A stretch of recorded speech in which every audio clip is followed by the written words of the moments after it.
Bienvenue dans cette nouvelle édition du 12-15 au sommaire. Ouverture ce lundi 24 octobre du Forum international de Dakar sur la paix et la sécurité en Afrique.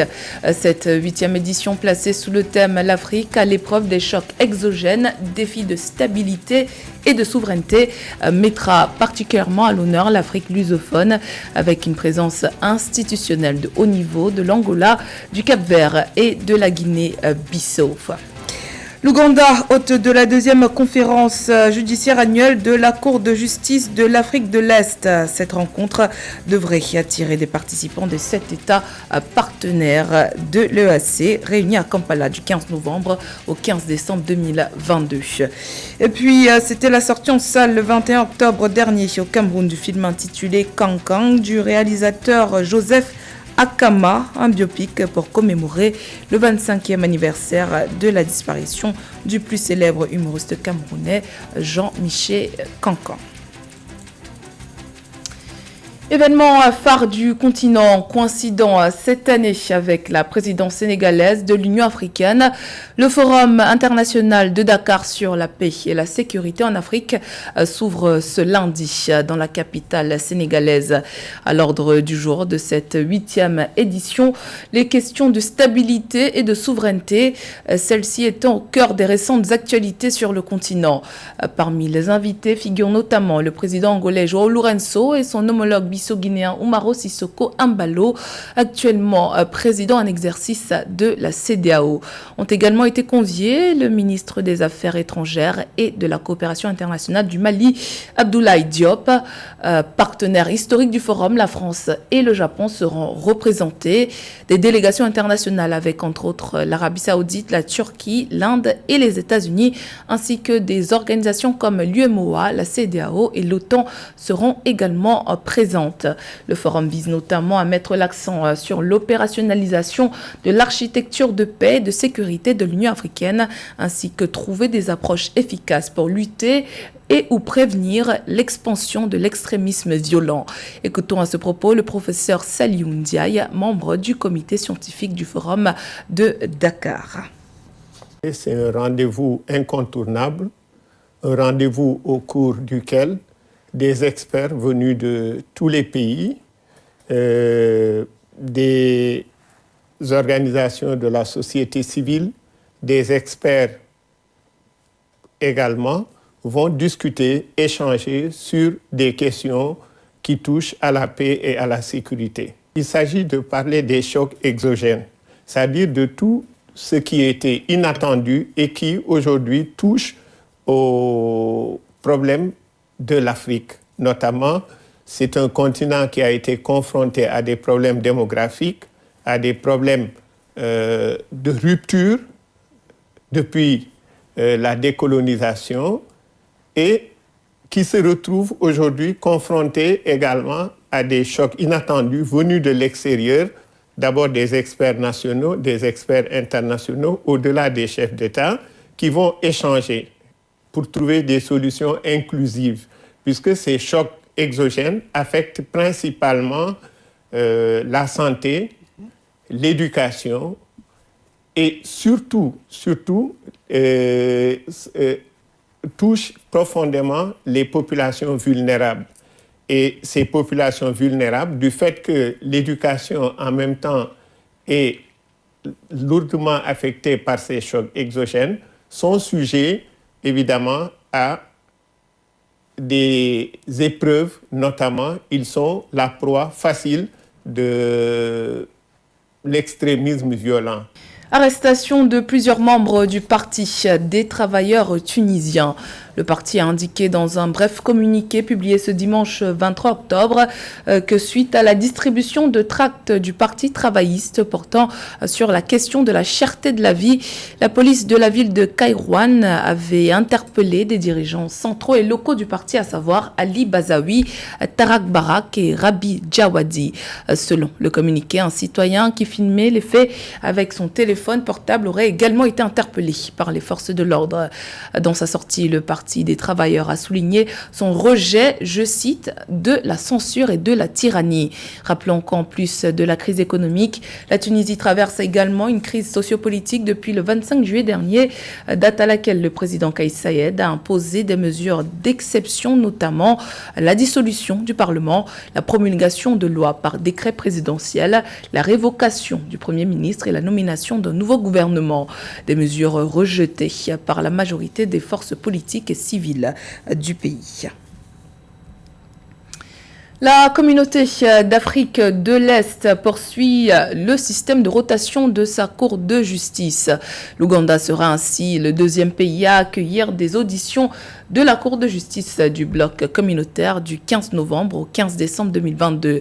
L'objectif de la rotation des sessions de cette Cour est de rapprocher ses services du peuple et d'accroître sa visibilité à l'échelle sous-régionale.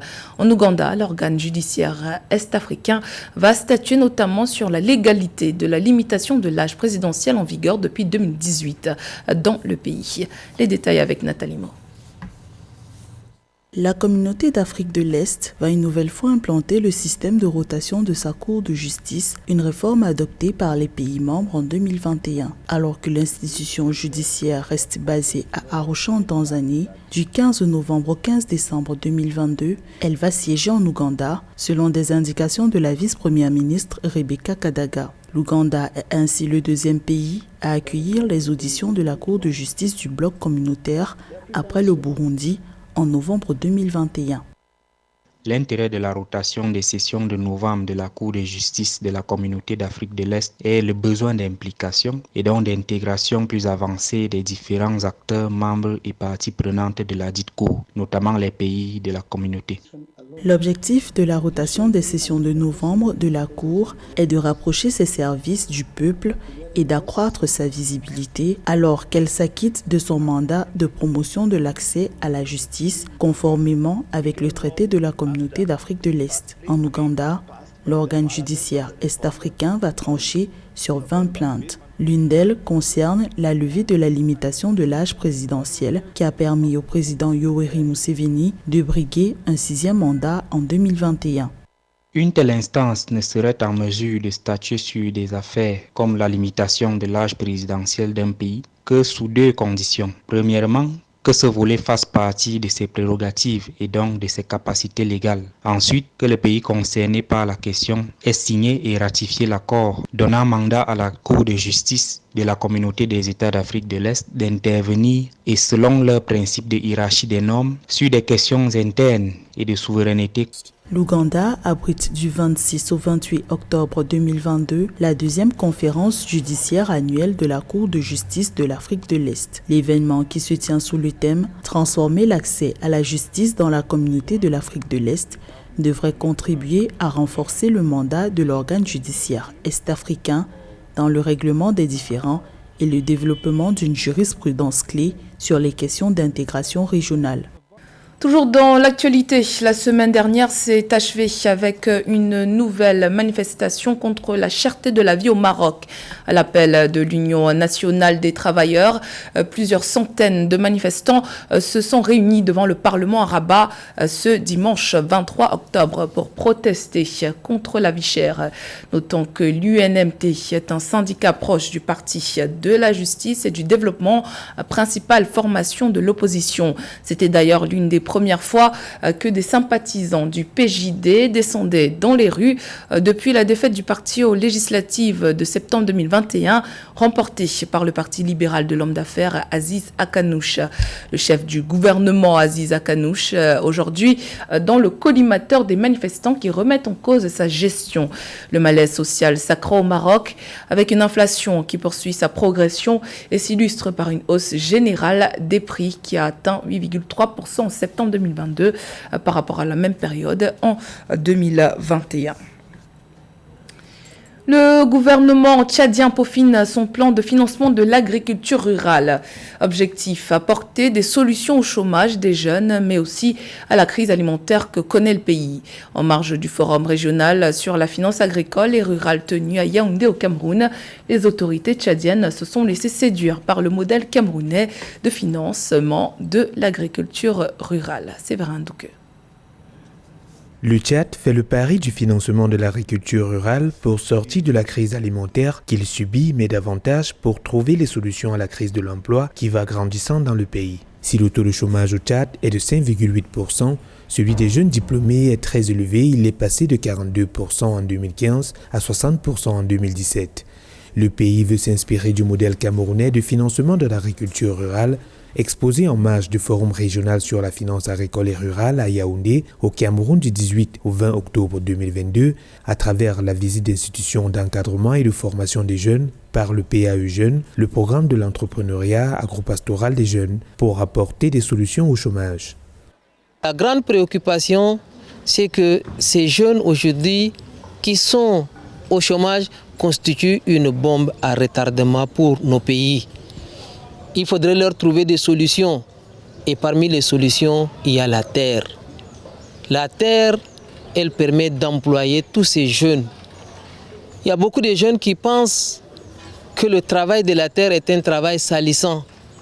Selon la Banque africaine de développement, le Tchad renferme d'importantes potentialités agro-silvopastorales et halieutiques qui constituent la base de développement du secteur rural dont dépendent les 2/3 de la population active du pays en termes d'emploi, mais également de production d'aliments. L'agriculture contribue pour 23% au PIB national, dont 20% proviennent de la production vivrière et 3% des cultures de rente. L'urgence d'investir dans le secteur agropastoral s'impose comme une solution à la crise de l'emploi au Tchad.